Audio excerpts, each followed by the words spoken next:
ओम शांति। आज है 7 मार्च, शिव बाबा की साकार मुरली।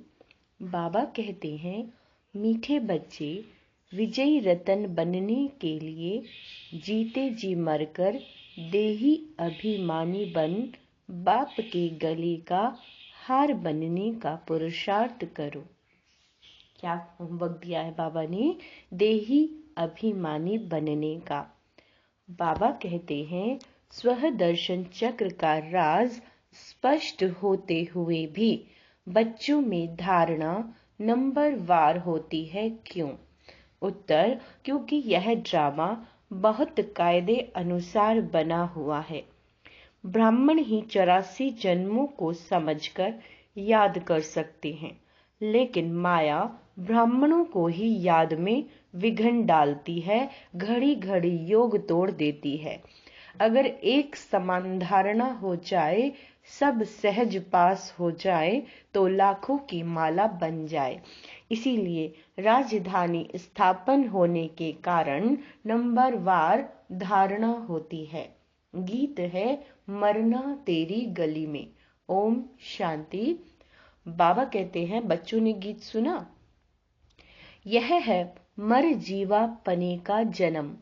मनुष्य जब शरीर छोड़ते हैं तो दुनिया मिट जाती है, आत्मा अलग हो जाती है, तो ना मामा ना चाचा कुछ भी नहीं रहते।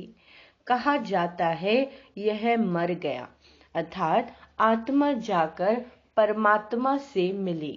वास्तव में कोई जाते नहीं, परंतु मनुष्य समझते हैं आत्मा वापस गई या ज्योति ज्योत में समाई। अब बाप बैठ समझाते हैं। यह तो बच्चे जानते हैं, आत्मा को पुनर्जन्म लेना ही होता है। पुनर्जन्म को ही जन्म मरण कहा जाता है। पिछाड़ी में जो आत्माएं आती हैं, हो सकता है एक जन्म लेना पड़े, बस वह छोड़ फिर वापस चली जाएंगी। बाबा कहते हैं, पुनर्जन्म लेने का भी बड़ा भारी हिसाब किताब है। क्या है बड़ा भारी हिसाब किताब? करोड़ों मनुष्य हैं, एक एक का विस्तार तो नहीं बता सकेंगे। अब तुम बच्चे कहते हो, हे बाबा, हमारी देह के जो भी संबंध हैं वे सब त्याग, अब हम तुम्हारे गले का हार बनने आए हैं, अर्थात जीते जी आपका होने आए हैं। बाबा कहते हैं, पुरुषार्थ तो शरीर के साथ करना पड़ेगा, अकेली आत्मा तो पुरुषार्थ कर न सके। अब बाप बैठ समझाते हैं, जब रुद्र यज्ञ रचते हैं, कौन सा रुद्र, तो वहां शिव का चित्र बड़ा मिट्टी का बनाते हैं और अनेक सालीग्राम के चित्र मिट्टी के बनाते हैं। बाबा कहते हैं, अब वह कौन से सालीग्राम जो बनाकर और फिर उनकी पूजा करते हैं? पूछ रहे हैं बाबा।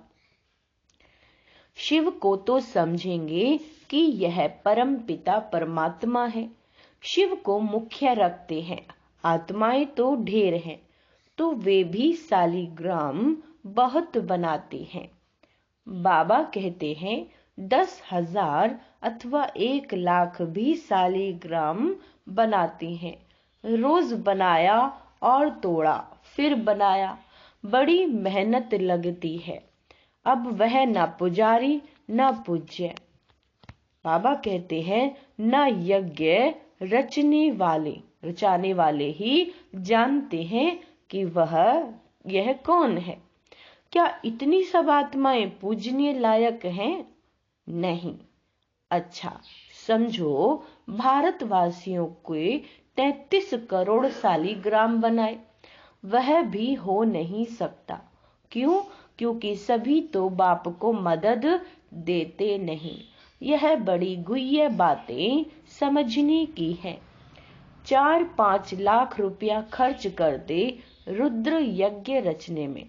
अच्छा, अब शिव को परम पिता परमात्मा ठीक है बाकी सालीग्राम इतने सब कौन से बच्चे हैं जो पूजे जाते हैं। इस समय तुम बच्चे ही बाप को जानते हो और मददगार बनते हो। प्रजा भी तो मदद करती है ना। शिव बाबा को जो मदद करते हैं वह स्वर्ग में तो आ जाएंगे।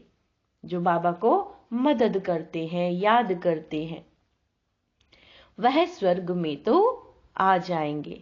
भल ज्ञान किसी को ना भी दें तो भी स्वर्ग में आ जाएंगे।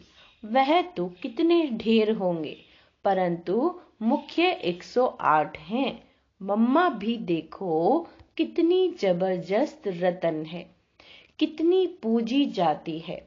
अब तुम बच्चों को देही अभिमानी जरूर बनना है। जन्म जन्मांतर तुम देही अभिमानी क्या रहे हो? देह अभिमानी। कोई भी मनुष्य ऐसे नहीं कहेगा कि मैं आत्मा परम पिता परमात्मा की संतान हूँ। संतान है तो उनकी पूरी बायोग्राफी मालूम होनी चाहिए।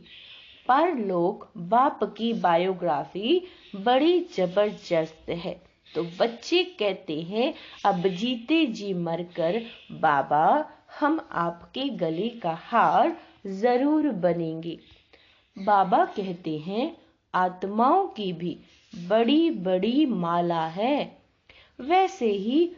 वैसे ही फिर मनुष्य सृष्टि की बड़े ते बड़ी माला है। प्रजापिता ब्रह्मा है मुख्य, उनको आदम देव आदि, बाबा कहते हैं उनको आदम आदि देव महावीर भी कहते हैं। अब यह बड़ी गुह्य यानी गहरी बातें हैं। तुम समझते हो हम सब आत्माएं एक निराकार बाप की संतान है और यह मनुष्य सृष्टि का सारा सिजरा है, जिसको जीनोलॉजिकल ट्री कहा जाता है। जैसे सरनेम होता है ना अग्रवाल, फिर उनके बच्चे पोत्रे अग्रवाल ही होंगे। सिजरा बनाते हैं ना, एक से फिर बढ़ते बढ़ते बड़ा झाड़ हो जाता है। बाबा कहते हैं जो भी आत्माएं हैं वह शिव बाबा के गले का हार है। वह तो अविनाशी है। प्रजापिता ब्रह्मा भी है ना। नई दुनिया कैसे रची जाती है? क्या प्रलय हो जाती है? बाबा कहते हैं नहीं। ध्यान दे इस बात पे। बहुत सारे लोग सोचते हैं कि प्रलय हो जाएगी, तो उसका आंसर है नहीं। दुनिया तो कायम है, सिर्फ जब पुरानी होती है तो बाबा आकर उसको नया बनाते हैं। अभी तुम समझते हो हम नए थे। हमारी आत्मा पवित्र नई थी, प्योर सोना थी। उनसे फिर हम आत्माओं को जेवर यानी शरीर भी सोना मिलता है, उसको काया कल्पतरु कहते हैं। यहाँ तो मनुष्यों की एवरेज आयु 40-45 वर्ष होती है, कोई कोई की करके 100 वर्ष बाबा कहते हैं होती है। वहां तो तुम्हारी आयु 125 वर्ष से कम होती नहीं। तुम्हारी आयु कल्प वृक्ष समान बनाती है, कभी अकाली मृत्यु नहीं होगी। तुम आत्माएं शिव बाबा के बच्चे हो। ब्रह्मा द्वारा जरूर ब्राह्मण पैदा होंगे, उनसे फिर प्रजा रची जाती है। बाबा कहते हैं पहले पहले तुम ब्राह्मण बनते हो, ब्रह्मा मुख वंशावली। शिव बाबा तो एक है, फिर माता कहा, यह बड़ी गुह्य राज है। मैं इन द्वारा आकर तुम बच्चों को अडॉप्ट करता हूँ, तो तुम पुरानी दुनिया से जीते जी मरते हो। वह जो अडॉप्ट करते हैं वह धन देने के लिए करते हैं। बाप अडॉप्ट करते हैं स्वर्ग का वर्षा देने के लिए, लायक बनाते हैं, साथ में ले जाएंगे। इसीलिए इस पुरानी दुनिया से जीते जी मरना है। गृहस्थ व्यवहार में रहते पवित्र बन बाप का बनना है। हम कहाँ के रहने वाले हैं? फिर सतयुग में बाबा कहते हैं सुख का पाठ बजाया। यह बातें बाप समझाते हैं, शास्त्रों में तो है नहीं। अब बाप बैठ तुम आत्माओं को पवित्र बनाते हैं, आत्मा की मैल निकालते हैं, तुमको ज्ञान का तीसरा नेत्र मिलता है। उन्होंने फिर तिजरी की कथा बैठ के बनाई। वास्तव में बात यहाँ की है। तुमको ब्रह्मांड से लेकर सारे सृष्टि के आदि मध्य अंत का सारा समाचार मिल जाता है। बाप एक ही बार आकर समझाते हैं। सन्यासी तो पुनर्जन्म लेते रहते हैं। बाबा कहते हैं यह तो आया और बच्चों को पढ़ाया बस। यह तो नई बात हो जाती है। शास्त्रों में यह बातें है नहीं। यह बहुत कायदे से बड़ा नॉलेज है, बड़े से बड़ा कॉलेज है। कायदा है, एक हफ्ता तो अच्छी रीति समझना पड़े, भट्टी में बैठना पड़े। गीता का पाठ अथवा भागवत का पाठ भी एक हफ्ता रखते हैं ना, तो 7 रोज भट्टी में बैठना पड़े। विकारी तो सभी हैं, भले सन्यासी घर बार छोड़ निर्विकारी बनते हैं, फिर भी जन्म विकार से लेकर फिर निर्विकारी बनने के लिए सन्यास करते हैं। कई पुनर्जन्म को भी मानते हैं। क्यों? क्योंकि मिसाल देखते हैं। कोई बहुत वेद शास्त्र पढ़ते पढ़ते शरीर छोड़ते हैं, तो उन संस्कारों अनुसार फिर बाबा कहते हैं तो छोटेपन में ही शास्त्र अध्ययन हो जाते हैं। जन्म ले अपने को अपवित्र समझ फिर पवित्र बनने के लिए सन्यास करते हैं। तुम तो एक ही बार पवित्र बन देवता बनते हो, तुमको फिर सन्यास नहीं करना पड़ेगा, तो उनका सन्यास अधूरा हुआ ना।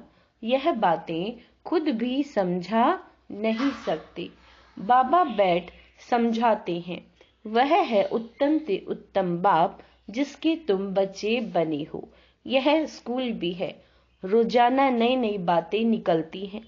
कहते हैं आज गुह्य ते गुह्य सुनाता हूँ, नहीं सुनेंगे तो धारणा कैसे होगी। अब बाप बैठ समझाते हैं तुम मेरे बने हो तो शरीर का भान छोड़ो, मैं गाइड बन आया हूँ वापस ले जाने। तुम हो पांडव संप्रदाय, वह जिस्मानी पंडे हैं, तुम रूहानी पंडे हो। वह है जिस्मानी यात्रा पर ले जाते, तुम्हारी है रूहानी यात्रा। उन्होंने तो पांडवों को हथियार दे युद्ध के मैदान में दिखाया है। अभी तुम बच्चों में भी ताकत चाहिए। बहुत होते जाएंगे तो फिर ताकत भी बढ़ती जाएगी।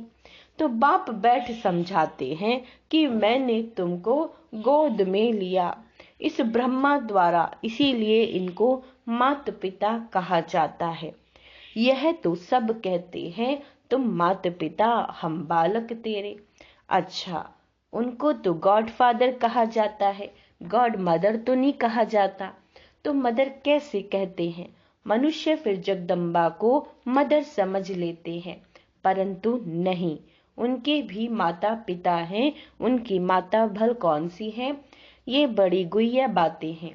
गायन तो है, परंतु सिद्ध कर कौन समझाए। तुम जानते हो हम माता पिता हैं। पहले है माता, बरोबर तुमको इस ब्रह्मा माता के पास पहले आना पड़े। इनमें प्रवेश कर तुमको अडॉप्ट करता हूँ, इसलिए ये माता पिता ठहरे। यह बातें कोई शास्त्र में नहीं है। यह बाप बैठ समझाते हैं। कैसे? तुम मुख वंशावली बनते हो, मैं ब्रह्मा मुख से तुमको रचता हूँ। कोई राजा है, कहेंगे मुख से तुमको कहता हूँ तुम मेरे हो। यह आत्मा कहती है, परंतु उनको फिर भी माता पिता नहीं कहेंगे। यह बड़ी वंडरफुल बात है। तुम जानते हो हम शिव बाबा के बने, तो यह देही का भान छोड़ना पड़े। अपने को आत्मा अशरीरी समझना मेहनत का काम है। इसको कहा ही जाता है राजयोग, और ज्ञान दोनों अक्षर आते हैं। मनुष्य जब मरते हैं तो उनको कहते हैं राम राम कहो, या गुरु लोग अपना नाम दे देते हैं। गुरु मर जाता तो फिर उनके बच्चों को गुरु कर देते। यह तो बाप जाएंगे तो सभी को जाना है।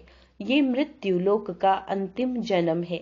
बाबा हमको अमर लोक में ले जाते हैं, वाया मुक्ति धाम जाना है। यह भी समझाया जाता है जब विनाश होता है तो यह कलयुग का पुर नीचे चला जाता है, सतयुग ऊपर आ जाता है। बाकी कोई समुद्र के अंदर नहीं चले जाते।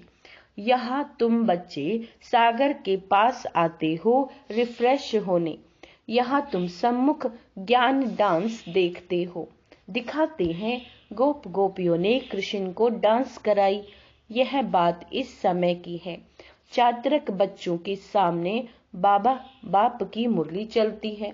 बच्चों को भी सीखना पड़े, फिर जो जितना सीखे समझाना है। बेहद के बाप से स्वर्ग का वर्षा लो, हे भगवान कहते हो। वह तो है रचयिता, जरूर स्वर्ग ही रचेंगे। यह एक ही बाप है जो स्वर्ग रचते हैं। वो फिर आधा कल्प चलता है। बाबा तुम्हें कितनी राज समझाते हैं। बच्चों को मेहनत कर धारणा करनी है। स्वदर्शन चक्र का राज भी बाबा ने कितना साफ बताया है। 84 जन्मों के चक्र को ब्राह्मण ही याद कर सकते हैं। यह है बुद्धि का योग, लगाकर चक्र को याद करना। परंतु माया घड़ी घड़ी योग तोड़ देती है, विघ्न डालती है। सहज हो तो फिर सब पास कर लें। बाबा कहते हैं लाखों की माला बन जाए। यह तो ड्रामा ही कायदे अनुसार है। मुख्य है 8, उनमें फर्क नहीं पड़ सकता। त्रेता के अंत में जितने प्रिंस प्रिंसेस हैं सभी मिलकर जरूर यहाँ ही पढ़ते होंगे।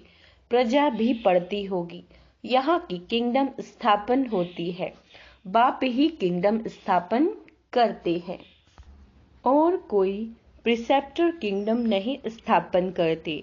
यही बड़ा वंडरफुल राज है। सतयुग में लक्ष्मी नारायण का राज्य कहाँ से आया? कलयुग में तो राजाई है नहीं, अनेक धर्म है। भारतवासी कंगाल हैं। कलयुग की रात पूरी हो, दिन शुरू होता है और बादशाही चली। यह क्या हुआ?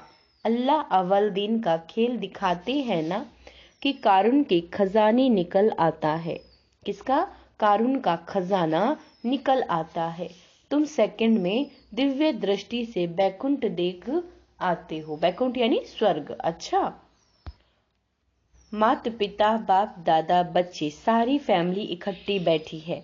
मीठे मीठे सिक्के लदे बच्चों प्रति माता पिता बाप दादा का याद प्यार और गुड मॉर्निंग। रूहानी बाप की रूहानी बच्चों को नमस्ते। हम रूहानी बच्चों की रूहानी बाप दादा को याद प्यार गुड मॉर्निंग, नमस्ते मीठे बाबा, शुक्रिया बाबा, शुक्रिया। धारणा के लिए मुख्य सार, बाप समान सभी को रिफ्रेश करने की सेवा करनी है। चात्रक बन ज्ञान डांस करनी और करानी है, यानी ज्ञान का चिंतन करना है। इस शरीर का भान छोड़ पुरानी दुनिया से जीते जी मरना है। अशरीरी रहने का अभ्यास करना है। स्वयं को स्वर्ग के वर्षे के लायक भी बनाना है। वरदान, होली के अर्थ स्वरूप में स्थित हो। सच्ची होली मनाने वाले हाईएस्ट होलीएस्ट भव। होली अर्थात जो कुछ हुआ वह हो गया, हो लिया। जो सीन हुई हो, बाबा कहते हैं जो सीन हुई होली अर्थात बीत गई, बीती को बीती करने के लिए सदा ड्रामा की ढाल को यूज करो, है ना। जो फिक्स है ड्रामा तो फिक्स है, जो हुआ वो तो होना ही है। इस तरह से ड्रामा के पॉइंट्स को यूज करो, ढाल को। होली का रंग पक्का तभी लगता जब हर वक्त याद रहता कि होली जो बीता, बाबा कहते हैं जो बीता हो गया, वह कभी ड्रामा की कोई भी सीन देखते क्यों, क्या, कैसे, इन प्रश्नों में उलझते नहीं हैं। सदा ज्ञान मंथन कर अपनी हाईएस्ट और होलीएस्ट स्टेज बना लेते हैं। ड्रामा में जो भी कुछ हो रहा है, दो मुख्य पॉइंट्स हैं कि एक तो वो फिक्स है, वो होना ही है, आप उसमें कुछ नहीं बदल सकते हो, और सबसे मुख्य पॉइंट है कि ड्रामा में जो कुछ भी हो रहा है, अगर अकल्याण भी हो रहा है तो वो उसमें भी कल्याण समाया हुआ है, अर्थात कुछ भी अकल्याण तो है ही नहीं, और जब कुछ अकल्याण है ही नहीं तो टेंशन की तो कोई बात ही नहीं है ना। तो ड्रामा तो अच्छा है। तो हाईएस्ट और होलीएस्ट स्टेज बना लेते हैं अगर आप ज्ञान का ऐसे ऐसे चिंतन करते हैं। स्लोगन, सबसे बड़े धनवान वह है जिनके पास पवित्रता का सर्वश्रेष्ठ खजाना है, प्योरिटी का, नॉट ओनली ब्रह्मचर्य है ना, मनसा वाचा कर्मणा, कभी भी किसी आत्मा के प्रति कोई भी है ना नेगेटिव संकल्प या कमजोर संकल्प भी नहीं आना चाहिए। ये है पवित्रता। स्लोगन है, सबसे बड़े धनवान वो हैं जिनके पास पवित्रता का श्रेष्ठ खजाना है। अच्छा, ओम शांति, हैप्पी होली।